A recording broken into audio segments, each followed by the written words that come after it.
Los gobiernos y las industrias europeas fundamentalmente están adoptando medidas para llevar a cabo la transición energética con la intención de dejar de lado la dependencia de los combustibles fósiles y lograr un modelo más sostenible de producción y consumo de energía.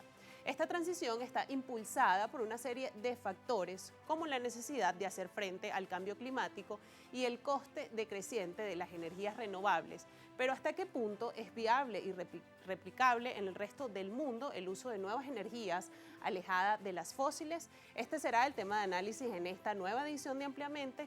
Vamos a comenzar contándoles qué es la transición energética. La transición energética es un proceso de cambio de una forma de producción de energía a otra e incluye fuentes de energía renovables y no renovables. El proceso de transición energética no es novedoso. Entre los cambios se encuentra el reemplazo de combustibles fósiles como el carbón y el petróleo por fuentes renovables como la energía solar y la eólica. La transición energética de un sistema energético a otro afecta a tres aspectos fundamentales: la tecnología de generación de la propia energía, las infraestructuras asociadas a la producción y la distribución de dicha energía, así como la instalación, modificación o desarrollo de las tecnologías que permitan su consumo. Y este análisis lo haremos con el señor Rubén Bolívar, especialista en el tema energético, que nos acompaña en esta edición de Ampliamente. Bienvenido al estudio, señor Rubén Muchas Bolívar. gracias por esta invitación nuevamente en Ampliamente. Agradecido de estar aquí con ustedes y su excelente programa. Gracias a usted por acompañarnos y ayudarnos a entender estos temas. Son los temas que ocupan la agenda internacional. El asunto de la energía, muy relacionado ahora con el cambio climático, pues ocupa todos los debates internacionales.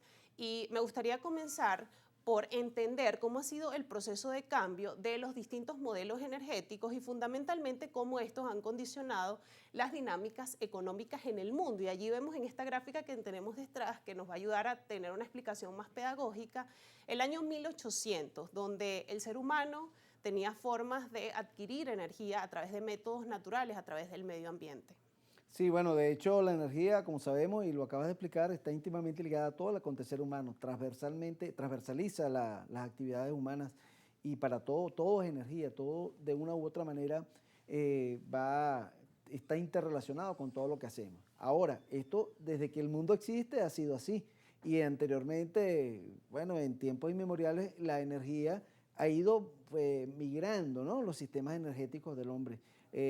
Ya para no irnos tan lejos, a partir de la revolución industrial, que se dio principalmente en el Reino Unido, Inglaterra, en los años, a partir de 1700, los finales de los años del siglo XVIII, principio del siglo XIX, la revolución industrial, ya pasamos a otro modelo de energía, la utilización del carbón, la utilización en el caso de los buques, que son importantísimos porque son los que hacen el transporte y todavía es así, del 80 al 90% de las mercancías que transportan por el mundo se hacía bajo mecanismos de la madera. La madera era, digamos, la fuente de combustión más importante. Posteriormente pasamos al carbón, posteriormente del carbón en los años después del año 1000, cuando se descubrió, como lo refleja aquí nuestra lámina, en 1859 se descubrió en Estados Unidos, en Taylorsville, Pensilvania, el primer pozo petrolero que se perforó, el ingeniero Edwin Drake, por cierto.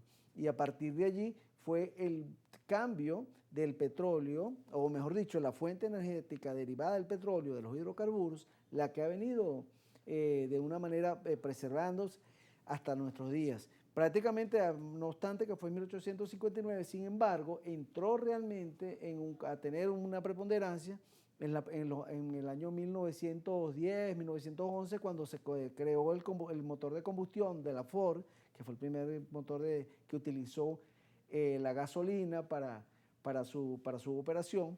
Y bueno, ahí exponencialmente se disparó el uso de los combustibles fósiles. Hasta la fecha, ya actualmente estamos hablando de que el 81% aproximadamente de la matriz energética mundial depende de los hidrocarburos fósiles, el petróleo, el gas y el carbón. Todavía el carbón tiene un 32% de utilidad en el mundo. En regiones como África vemos que además es una energía muy utilizada. Y sobre todo para temas industriales, de fábricas, plantas, se utiliza mucho el carbón.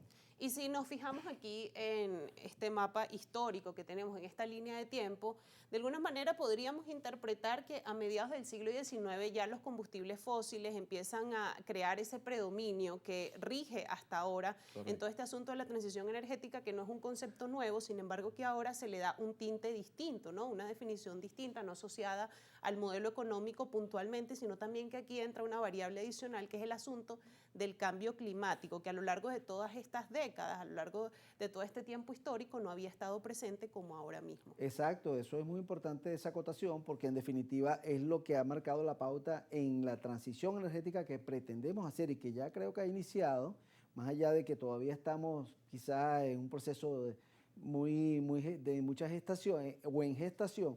Sin embargo, es así. Anteriormente las transiciones energéticas se plantearon en términos económicos, era lo que era más barato para el modelo de producción, de distribución de acceso, ¿no? a la mayor cantidad de personas.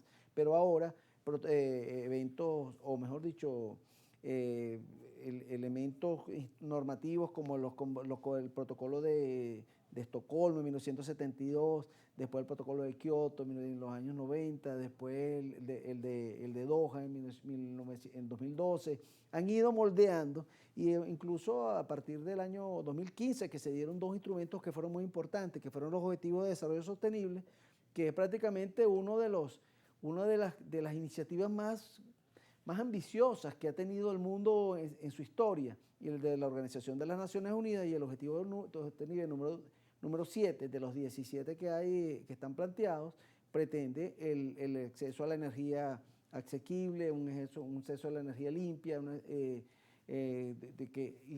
como dice el mismo eslogan, sin dejar nadie atrás. Actualmente en el mundo hay aproximadamente 700 millones de personas que no tienen acceso a la energía eléctrica, o sea, prácticamente un 10% de la población. Pareciera mentira que a estas alturas todavía existan esta cantidad de personas que no tengan acceso a la energía eléctrica.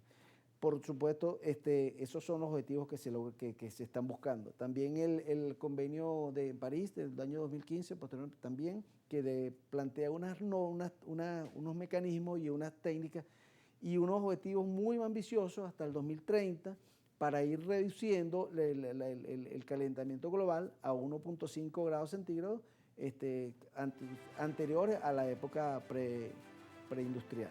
Y como usted comentaba sobre las diferencias en las distintas regiones del mundo y las brechas energéticas entre una región y otra, hablaremos al regreso de esta pausa en Ampliamente, y también tocaremos el asunto de la financiación, un asunto relevante en estos temas de transición energética. Vamos a hacer una pausa y ya regresamos con más del análisis del señor Rubén Bolívar.